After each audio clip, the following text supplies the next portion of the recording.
আসসালামু আলাইকুম। সবাইকে জানাই পবিত্র ঈদ উল ফিতরের শুভেচ্ছা, ঈদ মোবারক। আজকে ঈদের পরের দিন আপনারা আমার পাশে যাকে বসা দেখছেন, তিনি সদ্য কানাডায় এসেছেন। আজকে 4 দিন হয়। আপনারা দেখেছেন সবসময় আমরা সিলেক্ট টু কানাডায় সবসময় আমরা চেষ্টা করি যারা নবাগত কানাডায় তার অভিজ্ঞতার কথা আমরা জানতে চাই, তারা কানাডার যাত্রার কথা জানতে চাই, তারা কিভাবে কানাডায় এসেছেন, প্রতিমধ্যে তাদের সিলেক্ট টু কানাডার জার্নির কথা আমরা জানতে চাই, তারা কি কি ফেস করেছেন সেটুকু আমরা জানতে চাই, এবং ভিসা তারা কিভাবে করেছেন সেটুকু আমরা জানতে চাই।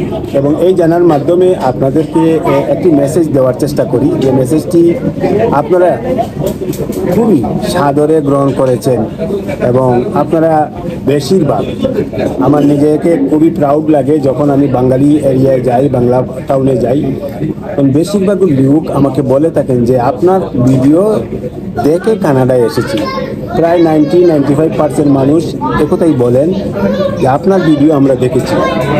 আমার ভিডিও তো আমি সব কথা বলি না। আজকে আমার পাশে যিনি বসা, তার মতো লোকই যারা কানাডায় আসেন তাদের কথাই আমরা শুনি, তাদের অভিজ্ঞতার কথাই আমরা শেয়ার করি, এবং তারাই যে তথ্য দেন সেটি আপনাদের উপকারে লাগে। আজকে আমার পাশে বসা জেলা ছাত্রদলের সাবেক সহসভাপতি, বর্তমান দক্ষিণ সুরমা উপজেলা বিএনপি প্রচার ও প্রকাশনের সম্পাদক এবং একজন ব্যবসায়ী, অল্প বয়সে তিনি ব্যবসা বাণিজ্য করে নিজের সুনাম কুড়িয়েছেন, আমার পাশে বসা মোবারক হোসেন তুহিন। তার বাড়ি হচ্ছে দক্ষিণ সুরমা উপজেলার সিলাম ইউনিয়নে। তো তিনি এসেছেন, তাকে আমি স্বাগত জানাই। আপনাকে আমি স্বাগত জানাচ্ছি কানাডায়। তা আপনি জানেন, নিশ্চয়ই আপনি দেখেছেন আমাদের সিলেক্ট টু কানাডায় বিভিন্ন ব্যক্তির সাক্ষাৎকার আপনি দেখেছেন, এবং বিভিন্ন গুণী ব্যক্তি। আমরা চেষ্টা করি মানুষের উপকার করা এই পেজের মাধ্যমে, সিলেক্ট টু কানাডা পেজের মাধ্যমে। তারই ধারাবাহিকতার একটি অংশ হচ্ছে আজকে আপনার সাক্ষাৎকার। আপনি কানাডায় এসেছেন আজকে 4 দিন হয়। আমরা জানতে চাই, আমাদের সিলেক্ট টু কানাডার অগণিত দর্শক তারা জানতে চান আপনার জার্নির কথা। আপনি সিলেক্ট টু কানাডা আপনি যে জার্নি করেছেন সেটি যদি আপনি আমাদের দর্শকের উদ্দেশ্যে একটু আপনার অভিজ্ঞতার কথা শেয়ার করতেন, তাহলে আমাদের দর্শক অনেক উপকৃত হবেন।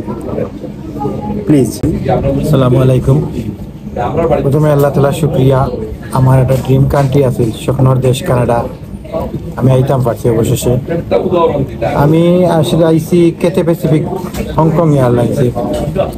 ওরা আওয়ার আগে শুনছি যে হংকংয়ে নাকি ডিস্টার্ব করে না, কিছু করে, আসলে কোনো কিছু করে না।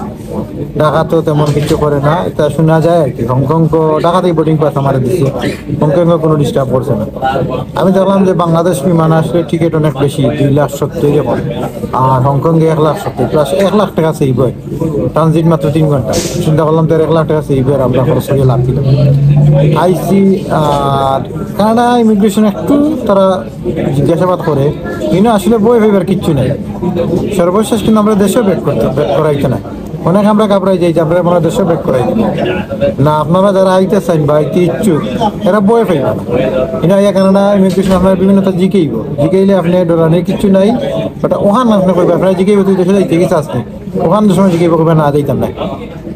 আপনাদের দেশও ব্যাক করাইতে নাই, রুজিকে অ্যাসাইলেম মারাইব বা সরকারি যত্ন আইব, কিন্তু আপনি আমরা ঘাবড়াইবার কিচ্ছু নাই। আর আল্লাহ তাআলা সবার মনোবাসা পূর্ণ করুক, আমার ওটা আমি আশা করছি। আউকা ইনশাআল্লাহ। আপনার কথা থেকে যেটা বুঝলাম যে আপনি টরেন্টো পিয়ারসন পর্যন্ত চলে এসেছেন কোনো বাধা ছাড়া। টরেন্টো পিয়ারসন এয়ারপোর্টে আসার পরে আপনার কি কি কাজ সম্পাদন করতে হয়েছে? ইমিগ্রেশন অফিসারকে আপনি অবশ্যই ফেস করেছেন, সেই ক্ষেত্রে আপনি কি কি প্রশ্নের সম্মুখীন হয়েছেন, বা এর পূর্বে কোন কাজগুলো করে ইমিগ্রেশন অফিসারের সামনে আসতে হয়, একটু যদি বলতেন তো আমাদের দর্শক যারা আছেন তারা উপকৃত হতেন। টরেন্টো এয়ারপোর্ট নামার পরে প্রথমে আমাদের পাসপোর্ট যেটা ওটা স্ক্যান করতে হয়, ইজি, বইয়ের কিচ্ছু নাই, নর্মাল, এটা যে কেউ করতে পারে। এটা করার পরে আমরা ইমিগ্রেশন ফেস করছি। ইমিগ্রেশন যাওয়ার পর আমার প্রথম প্রশ্ন করছে যে আমি যেখানে আইলাম এটা লাগে, আমি ভিজিট আইছি, তুই ভিজিট আইলে তাইলে তোর ওয়াইফ আছে, যখন ওয়াইফ নিয়ে আইলে না মানে বাচ্চা নিয়ে আইলে আলাম দেখ আমি আইছি কেন, যদি আমার ভালো লাগে তো আমি নেক্সট টাইমে সবরে লইয়া আইব, ভালো লাগে না যদি তোর আমি বউ বাচ্চা নিয়ে আইয়া খরচ করার কোনো দরকার নাই।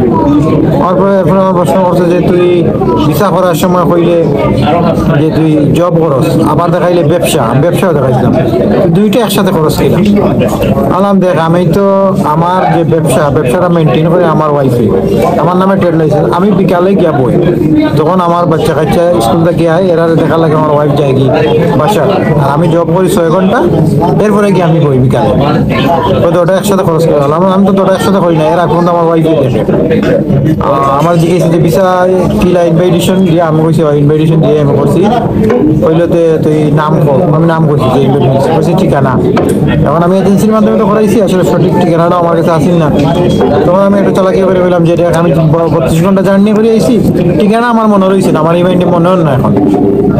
তো আমার এরপরে কইছি ইনভাইটেশন দিয়ে দিচ্ছে, তার বয়স কত, বিয়ে হয়েছে নি, আমি বয়স কইছি, আমার ইনভাইটেশনের পেপারে পড়ছি, পরে আমার বয়সটা আমি কইতাম পারি, কইলো বিয়ে হয়েছে নি, আর আমি বিয়ার সময় গেছি না, আমার ফুল করে বই এর লাগে আমি বিয়ে হয়েছে ঠিক আছে, বাট হাজবেন্ডের নাম আমি জানি না, এটা আমার মনে নাই এখন। পরে অনেক সময় আমার জিজ্ঞাসাবাদ করছে, এরপর আমি দেখাইছি হোটেল বুকিং এর কাগজ যে আমার হোটেল বুকিং আছে, তখন আমার প্রশ্ন করছে তুই যখন ইনভাইটেশন আইলে তুই হোটেলের বুকিং দিলে এখানে, আইলাম দেখ তাই বাসা ছোট, আমি রিল্যাক্সে থাকতাম চাই, আমি এর লাগে তাই বাসা যাইমো আইমো, আমার লাইফে ভিডিও বি আছে, বাট আমি আমার হোটেলে থাকবো, এর লাগে আমার হোটেল বুকিং দিলে, হইলে তোর তো পয়সা খরচ হলো, আমি এখন ভিজিটার পয়সা খরচ করি, আমি এনজয় লাইফ পয়সা খরচ করি, অনেকটা জিজ্ঞেস লাস্টে আমি প্রায় ঘন্টা খানিক পরে আমি দেখ তুই আমার দিলে দে পাস, নাইলে আমার রেস্টরুমও ফাটা, আমার 32 ঘন্টা হয়ে গেছে জানি, আমার দেশে ব্যাক করা কোনো অসুবিধা নেই, তুই দিতেই হইবে এমন কিচ্ছু নেই। কথা কোয়ার পরে আমার পয়সা ওকে থ্যাংক ইউ হয়ে আসেন। আরেকটা জিনিস জানা দরকার, আপনার সাথে টাকা কত ছিল? অনেকে একটা কেস ছিল আপনার 5000 কানাডিয়ান ডলার, আমার কার্ডে ছিল, ট্রাভেলিং কার্ড ছিল ডাচ বাংলার, তখন আমার টাকাগুলো দেখছে, আবার দেখতে গনিয়ে দেখছে, আমি কইছি 10,000 কইছে বাকর, আর মানি ব্যাগ দিয়ে বাকরার পরে গনছে, কইনা বলে 5000 আছে, বলে আমার কার্ডও আছে, আমার ইন্টারন্যাশনাল কার্ড আছে, ব্যাংক আমার কার্ডও আছে। তার মানে আপনার কাছে টাকা গনছে, গনিয়ে দেন, টাকা গনিয়ে 10,000 হওয়ার পরে গনিয়ে দেখছে, কইছে এখানে 10,000 হইতো না, আমার বলা প্রশ্ন করছে 10,000 হইতো না, তবে তারা ঘুরেই ফিসে না হওয়াটা বলা, তারা যা সত্য দেখছি পছন্দ করে, সত্য কথাটা কইলে পছন্দ করে। এরপরে গনিয়া দেখার পরে আমি কার্ড দেখাইছি, কার্ডও দেখছে, এরপরে কই লাস্ট টাইম যে কথাটা কইলাম এবারে দিলে দিয়ে নাইলে রেস্টুরেন্ট পাটা আমার ব্যাক করে আমার দেশ, তখন থ্যাংক ইউ কইয়া আমার সেই মানে তাহলে ও আপনার শেষ, আর কোনো সমস্যা নেই। এখন আপনি টরেন্টোতে যাইয়া একটা বড় উৎসব যেখানে আপনি বসবাস করেন। তো আপনারা এতক্ষণ যেটা শুনলেন মোবারক হোসেন তুহিন তার কাছ থেকে যেটা শুনলেন, আমি বিশেষ করি আপনারা উপকৃত হবেন। আমরা এই আলোচনা থেকে যেটা বুঝতে পারলাম, তার ইনভাইটেশন ছিল এবং ইনভাইটেশন যিনি দিয়েছেন তার নাম জানতে চেয়েছে এবং তার বয়স জানতে চেয়েছে এবং ঠিকানা জানতে চেয়েছে, এবং পাশাপাশি ওই ইনভাইটর ছিলেন মহিলা, তার হাজবেন্ডের নামও জানতে চেয়েছে। তো আমি বিশেষ করি আপনারা এখান থেকে এই জিনিসটি আপনারা জেনেছেন যে হাজবেন্ডের যদি মহিলা হয় তো তার হাজবেন্ডের নাম জানা দরকার এবং তার অ্যাড্রেসটা জানা দরকার। তো যারা ইনভাইটেশনে আসবেন তারা এইটুকু জেনে আসবেন এবং হোটেল বুকিং পাশাপাশি দিয়ে আসবেন 2 দিন 3 দিন।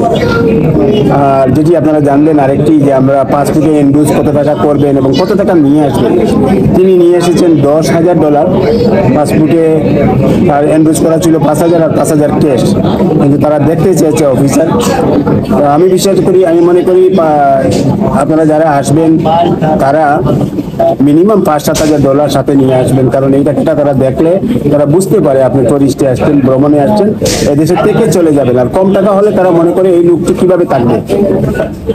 তো ধন্যবাদ আপনাকে, আপনার মূল্যবান কথাগুলো আমি বিশ্বাস করি আমাদের সিলেক্ট কানাডার অগণিত দর্শক যারা পৃথিবীর বিভিন্ন জায়গায় চল্লিশ চিঠি আছেন তাদের কাজে লাগবে।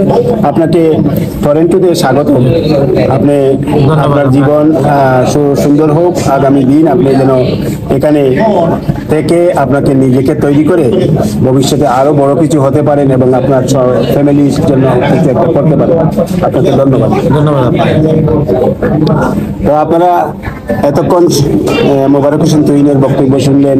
আপনারা select to Canada Facebook page এবং YouTube channel like, share, comment এবং সাবস্ক্রাইব করে সঙ্গেই থাকবেন। ইনশাল্লাহ আমরা আবারও নতুন কাউকে নিয়ে, নতুন অতিথি নিয়ে আপনাদের সামনে হাজির হবো। আজকে এই পর্যন্তই। খুদা হাফিজ। আসসালামু আলাইকুম।